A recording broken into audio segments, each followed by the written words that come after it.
Do you have pain on the inside of your foot or underneath your heel, even though you sprained your ankle this way and injured this ligament? And the biggest reason is that because they return to sport way too quickly. So let me explain. Whether you fracture your ankle or you sprain the ligament, your foot and ankle will now take about 2, 3, 4 months to recover. And during this time, you have to understand that your foot and ankle is in a weakened state. And although the ligament may have healed fully because of rehab and physiotherapy, if you jump straight into sports, especially sports that are very explosive like basketball, you're going to have problems on the inside of your ankle simply because in this weakened state, you're now loading the inside of your ankle, pushing off the big toe, and obviously landing and putting weight on the arch of the foot, which under normal circumstances wouldn't be any problem.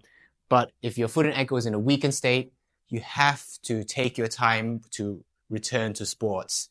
You also need to spend a significant amount of your time to make the foot and ankle strong and strengthen all these tendons and ligaments on the inside of the foot. Here's some simple exercises that I recommend to all my patients. So if you're doing these balancing exercises, you need to keep in mind two things. The first one is there should be an equal amount of weight going through the big toe, the little toe, and the heel, almost like a triangle.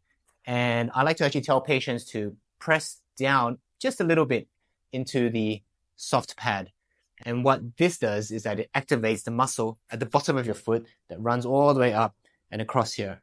So even distribution of weight through those 3 points, toe slightly pressing in, and then you can begin some balancing exercises.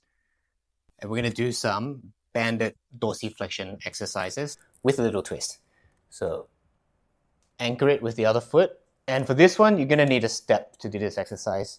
You're going to place it right on the talus or the talocrural joint. I'm going to crawl forward and add resistance and then do this exercise. I would normally tell patients to do this for 20 reps, 3 sets. Great way to improve ankle joint mobility, which often gets stiff after an ankle sprain. And this, of course, will improve this movement called dorsiflexion of the ankle, which we've shown in my other videos that this movement is very important for ankle function.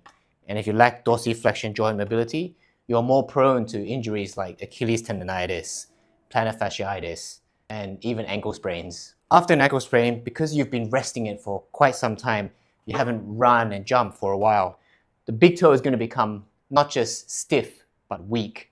So you need to slowly improve the strength and mobility of the big toe joint. And this is just one exercise to begin with.